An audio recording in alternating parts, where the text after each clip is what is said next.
It's game 82. Can the San Jose Sharks snap a 10-game losing streak?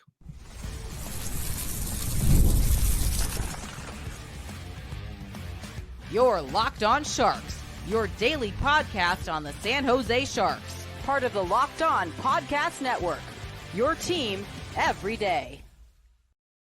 Hello, welcome to Locked On Sharks, the premier hockey podcast covering your favorite team in the Bay Area. My name is JD Young, caretaker at the Reef, also the co-host of Locked On NHL.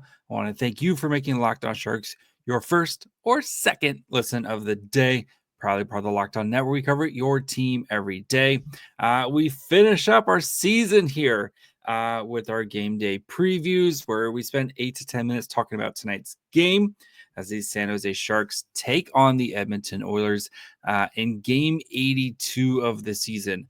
Neither team has anything to play for, to be honest. The San Jose Sharks are locked into their draft lottery spot with the number one spot overall. They have lost 10 straight games here, going 0-7-3 during that time, including an overtime loss to the Canucks on Monday night. The Edmonton Oilers locked into the 3C in the Pacific. They will be starting on the road versus the LA Kings, assuming that game is probably on Sunday night, with LA playing on Thursday. We know, of course, the Oilers, a walking mash unit. Oilers 6-4-0 in their last 10, with 2 wins against the Sharks during that time, and also 2 losses against the Kings during that time. Again, Oilers very much a walking mash unit. So let's see how these two teams stack up here. Oilers 47-29-5. Sharks 20-49-12. 3.16 goals for per game for the Oilers. 11th, 2.9 allowed. 16th, 23.9% on the power play. 11th, 77.9 on the PK. 18th. For the Sharks, 2.57 goals for. 31st. Goals allowed, 3.79. 32nd. Power play is at 18.8%. 24th. And the PK at 74%, good for 28th. Draisaitl leads the Oilers with goals of 52 and points, 106. McDavid and assists with 73. Toffoli leads the Sharks with 30 goals. Eklund with 41 assists. And Celebrini with 63 points. So what to watch for this game? I know these teams just played. Oilers don't have too much. Actually, sorry. Even looking at the way the lineups and everything like that, the Oilers are very much like, I would assume we're going to get a very skeleton team from the Oilers because they just have so many injuries in this game. And it's hard this is very much like a week 17 or week 18 in football, right? Where it's just a lot of very almost preseason type feel. I get the same sense in this game, right? Especially for an Oilers team that is dealing with everybody being injured at this time. Their focus is just to get ready for the Kings. So this is a really good opportunity for the Sharks to end the season on a high note, right? I've lost 10 games in a row. Okay. You have played pretty well in most of those games and probably deserved at least a little bit better. You have an Oilers team, which again has literally nothing to play for. Their whole goal in this game is just to get out healthy. So I do think the Sharks have a legit, especially at home ice. It would be nice to kind of go into the offseason where you think you do feel the vibes going into this offseason are much better than they were a year ago, right? It's despite of the losses, I did a whole episode on why this was a successful season for the Sharks, again, despite all the losses. So going out on a high note for San Jose, I think is really doable. And if the Sharks just kind of jump up early, which they have played very well to start some of the games recently, right? You think back to the Flames game, like the last couple of Flames games. You think back to some of these other games, but they have played really well in the first period, and then just things fell apart. For an Oilers team that their whole goal is to just get out healthy, if you get up like 2-0 in the first, do the Oilers just go in cruise control? Is everyone just kind of, okay, let's go into cruise control and get out of here type of thing? Maybe. So I did want to highlight, especially with the last game of the season here, just a couple milestones to keep an eye on. First one on the Oilers side, Connor McDavid is at 99 points.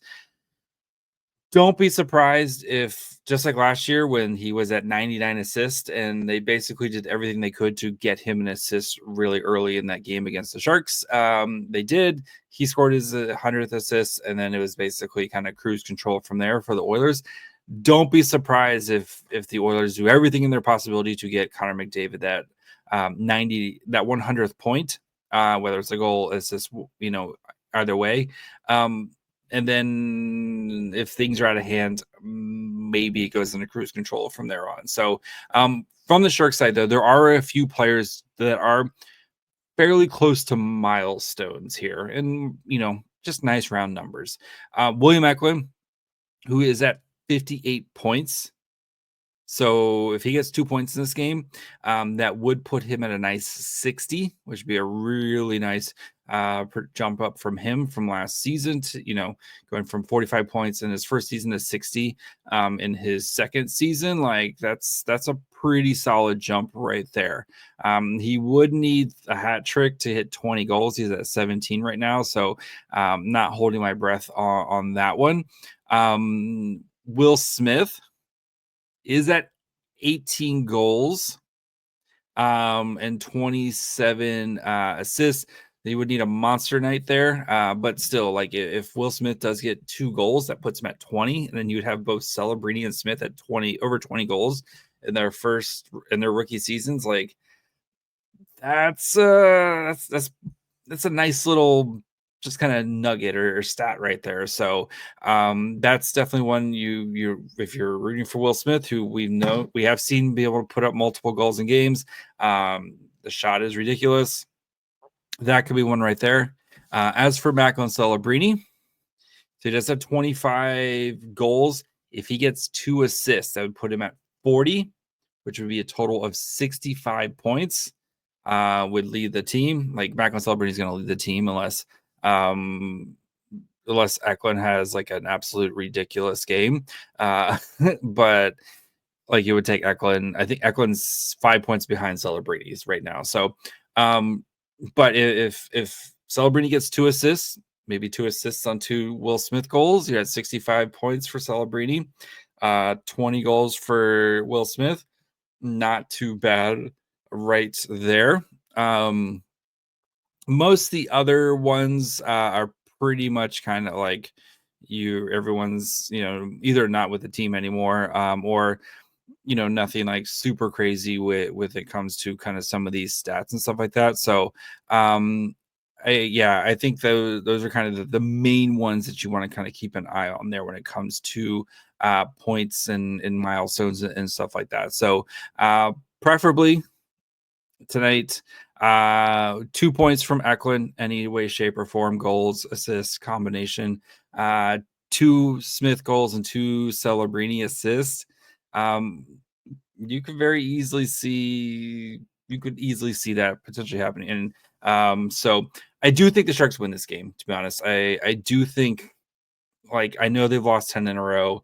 I just think the Oilers, they're so beat up right now, and their whole goal is just to be healthy for the playoffs, and this game is absolutely meaningless for them.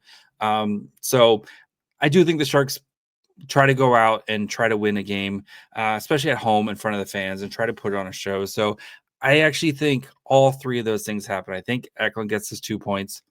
I think Celebrini gets his 2 assists, and I think Will Smith gets his 2 goals. And I think all those guys are looking at really nice seasons this year and going into the offseason with the Sharks win. I'm going to say 5-2 Sharks win. And we feel we have some nice relief, a little bit of joy as we enter what should be a super exciting offseason. So we'll break down this game on your next episode of Locked On Sharks, wherever you get podcasts. And of course, you can watch on YouTube as well.